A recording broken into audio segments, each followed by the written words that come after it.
Ukraine Russia యుద్ధానికి కారకులెవరు? అంతర్జాతీయ పరిణామాలపై కనీస అవగాహన ఉన్న ఎవరైనా అమెరికా, పశ్చిమ దేశాలు అనే చెప్తారు. ఎందుకంటే ఉక్రెయిన్కు నాటో సభ్యత్వం ఆఫ్ చేసింది, యుద్ధంలో ఆయుధాలు ఇచ్చి ప్రోత్సహిస్తోంది ఆ దేశాలే కాబట్టి. కానీ అమెరికా కొత్త వాదన తెరపైకి తెచ్చింది. ఉక్రెయిన్లో రక్తపాతానికి రష్యా మిత్రదేశాలే కారణమని ఆరోపించింది. ముఖ్యంగా భారత్పై నిందలు మోపింది. వేలాది మంది ఉక్రెయిన్ ప్రజలు ప్రాణాలు కోల్పోవడానికి కారణం భారతే అని విమర్శించింది. అక్కడితో ఆగలేదు, భారత ఆర్థిక వ్యవస్థను అణిచివేస్తామంటూ బెదిరింపులకు దిగింది. ఇంతకు శాంతి తప్ప మరో మాట చెప్పని భారత్ను అమెరికా ఎందుకు బ్లేమ్ చేస్తోంది? ఉక్రెయిన్ రష్యాల మధ్య తాను పెట్టిన చిచ్చేంటో మర్చిపోయిందా? ఇవన్నీ కాదు, అమెరికా బెదిరింపులకి మోడీ సర్కార్ కౌంటర్ ఎలా ఉండబోతోంది? ఇండియాపై మళ్లీ బెదిరింపులకు దిగుతున్న ట్రంప్ సర్కార్. భారత ఆర్థిక వ్యవస్థను అణిచివేస్తామని అమెరికా హెచ్చరిక. అమెరికా బెదిరింపులకి మోడీ సర్కార్ మార్క్ కౌంటర్ ఏంటి?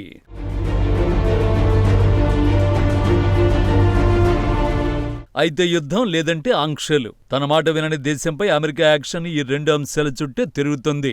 సింపుల్ గా చెప్పాలంటే అమెరికాకి తెలిసింది అదొక్కటే, కానీ భారత్ దారి అది కాదు. తన నిర్ణయాలతో ప్రపంచానికి మంచే తప్ప చెడు జరగకుండా జాగ్రత్త పడుతుంది. ఉక్రెయిన్ రష్యా యుద్ధం వేళ మాస్కో నుంచి క్రూడ్ ఆయిల్ దిగుమతుల నిర్ణయం కూడా అలాంటిదే. ఆ నిర్ణయం ఇప్పటికీ అగ్రరాజ్యం ఆహాన్ని దెబ్బ కొడుతూనే ఉంది. 3 ఏళ్లుగా భారత్పై పడి ఏడుస్తూ వచ్చిన అమెరికా ఇప్పుడు హద్దు మీరింది. ఇటీవలే రష్యాతో వ్యాపార సంబంధాలు కొనసాగిస్తే భారత్పై 500% టారిఫ్ విధిస్తామని బెదిరించే ప్రయత్నం చేసింది. ఆ తర్వాత నాటో చీఫ్ సైతం 100% సుంకాల వార్నింగ్ తో రెచ్చిపోయాడు. భారత్ మాత్రం ఎవరికీ భయపడేది లేదని బహిరంగంగానే అగ్రరాజ్యం బెదిరింపుల్ని తిప్పికొట్టేసింది. అయినప్పటికీ ట్రంప్ సర్కార్లో మార్పు రాలేదు. China, India, and Brazil. If you keep buying cheap Russian oil to allow this war to continue, we're going to tariff the hell out of you and we're going to crush your economy, because what you're doing is blood money. You're buying cheap Russian oil at the expense of the world, and President Trump is tired of this game. If I were President Putin, I would get to the table soon, because he's about to get crushed. ఈయన పేరు Lindsay Graham, Republican senator. మాస్కోతో వ్యాపారం చేసే దేశాల ఉత్పత్తులపై 500% సుంకం పక్కా అని ఈ నెల మొదట్లో రెచ్చిపోయాడు. ఇప్పుడు అదే లిండ్సే రష్యా మిత్రదేశాలపై బెదిరింపులకు తెగబడ్డాడు. రష్యా నుంచి చమురు కొనుగోలు ఆపకపోతే అమెరికా అధ్యక్షుడు ట్రంప్ భారత్, చైనాతో సహా మాస్కో వాణిజ్య భాగస్వాములపై భారీ సుంకాలను విధిస్తారని హెచ్చరించాడు. ట్రంప్ పరిపాలన చమురు సంబంధిత దిగుమతులపై 100% సుంకాలను విధించాలని యోచిస్తోందని పాతపాటి పాడాడు. కానీ ఈసారి మాత్రం ఉక్రెయిన్తో సుదీర్ఘ యుద్ధానికి భారత్, చైనా, బ్రెజిలే కారణమని సంచలన ఆరోపణ చేశాడు. చైనా, భారత్, బ్రెజిల్లకు నేను చెప్పేది ఒక్కటే, ఈ యుద్ధం కొనసాగడానికి మీరు చౌకైన రష్యన్ చమురును కొనుగోలు చేస్తూ ఉంటే మేం మిమ్మల్ని నాశనం చేస్తాం, మేము మీ ఆర్థిక వ్యవస్థను అణిచేస్తామని ఫాక్స్ న్యూస్ కి ఇచ్చిన ఇంటర్వ్యూలో బెదిరింపులకు దిగాడు. But here's what I would tell China, India, and Brazil. If you keep buying cheap Russian oil to allow this war to continue, we're going to tariff the hell out of you and we're going to crush your economy, because what you're doing is blood money. You're buying cheap Russian oil at the expense of the world, and President Trump is tired of this game. If I were President Putin, I would get to the table soon, because he's about to get crushed. రష్యాతో వ్యాపారం ద్వారా Bharat, China, Brazil చేస్తోంది రక్తపాతమట. ఎవరో ఒకరు ఆపే వరకు Putin ఆగడట. ఇక్కడ Lindsay ఏం చెప్పదలుచుకున్నాడు అంటే, భారత్, చైనా, బ్రెజిల్ దేశాలు రష్యా నుంచి చమురు కొనుగోలు చేయకపోతే పుతిన్పై ఆర్థిక ఒత్తిడి పెరిగి ఈ యుద్ధం ఎప్పుడో ముగిసిపోయేదని. ఈ 3 దేశాలు ఆ పని చేయలేదు కాబట్టి ఈ యుద్ధం ఇంకా కొనసాగుతోందనేది లిండ్సే చెత్తవాదన. అసలు యుద్ధానికి కారణమే అమెరికా, యూరప్ దేశాలన్న లాజిక్ ను గ్రాహం లిండ్సే మర్చిపోయాడు. ఉక్రెయిన్ కు నాటో సభ్యత్వం ఆఫర్ చేసి యుద్ధానికి పురుగొల్పిందే అమెరికా, పశ్చిమ దేశాలు. ఆ దేశాలు నాటో మెంబర్షిప్ కనుక ఆఫర్ చేసి ఉండకపోతే ఈ యుద్ధం మొదలయ్యేదే కాదు. పోనీ ఉక్రెయిన్ కు నాటో సభ్యత్వం ఇచ్చాయా అంటే అదీ లేదు. ఉక్రెయిన్ ను యుద్ధానికి ఉస్సుగొల్పడమే కాక 3.5 ఏళ్లుగా వెపన్స్ సరఫరా చేస్తూ రష్యాపైకి ఎగదోస్తున్నారు.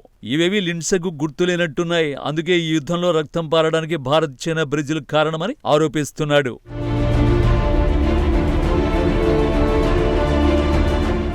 నిజానికి ఉక్రెయిన్ రష్యా యుద్ధం విషయంలో భారత్ ముందు నుంచి ఒకే మాటపై ఉంది. ఇది యుద్ధాల యుగం కాదు, చర్చలే సమస్యలకు పరిష్కారమని పుతిన్ సమక్షంలోనే మోడీ పలుమార్లు ప్రకటించారు. వీలైనంత త్వరగా సంక్షోభాన్ని ముగించాలని కోరారు. అలాగే రష్యా నుంచి చమురు కొనుగోళ్లపైన ఎన్నోసార్లు మోడీ సర్కార్ క్లారిటీ ఇచ్చింది. దేశ ప్రజల ప్రయోజనాల కోసమే రష్యా నుంచి చమురు కొనుగోలు చేస్తున్నామని, భవిష్యత్తులోనూ ఇదే కొనసాగుతుందని తేల్చి చెప్పేసింది. అయినప్పటికీ అమెరికా బెదిరింపులు ఆగడం లేదు. ఇప్పటి వరకు అదనపు సుంకాలు విధిస్తామని బెదిరించిన అగ్రరాజ్యం ఇప్పుడు బోర్డర్ క్రాస్ చేస్తూ భారత ఆర్థిక వ్యవస్థను నాశనం చేస్తామని బెదిరింపులకు దిగుతోంది. దీనంతటికీ కారణం సీజ్ ఫైర్ కోసం ట్రంప్ చేస్తున్న ప్రయత్నాలు ఫలితాన్ని ఇవ్వకపోవడమే. తాను పవర్లోకి వస్తే ఉక్రెయిన్ రష్యా యుద్ధాన్ని ముగించేస్తానని ట్రంప్ వాగ్దానం చేశాడు. కానీ అధికారంలోకి వచ్చి అర్ధ సంవత్సరం దాటిపోయినా ఈ విషయంలో ట్రంప్ అనుకున్నది సాధించలేదు. పైగా ఉక్రెయిన్పై దాడుల్లో పుతిన్ డోస్ పెంచారు. డ్రోన్లు, క్షిపణి దాడుల్ని తీవ్రతరం చేస్తున్నారు. యుద్ధ విరమణ ఒప్పందాన్ని కుదుర్చుకోవడానికి మాస్కో అయిష్టతతో విసిగిపోయిన ట్రంప్ గత వారం ఉక్రెయిన్కు కొత్త ఆయుధాలను ప్రకటించాడు. అయినప్పటికీ పుతిన్ వెనక్కి తగ్గడం లేదు. ఎన్ని ఆయుధాలు ఇచ్చినా, సొంత సైన్యాన్ని వార్ జోన్లోకి దించినా ఉక్రెయిన్ విడిచిపెట్టే ప్రసక్తి లేదని సంకేతాలు పంపుతున్నారు. దీంతో విసిగిపోయిన ట్రంప్ సర్కార్ రష్యా మిత్ర దేశాలపై బెదిరింపులకు దిగుతోంది. తాను చేసింది మరచి వేల మంది ప్రాణాలు కోల్పోవడానికి భారత్, చైనా, బ్రెజిలే కారణమని ఆరోపిస్తోంది.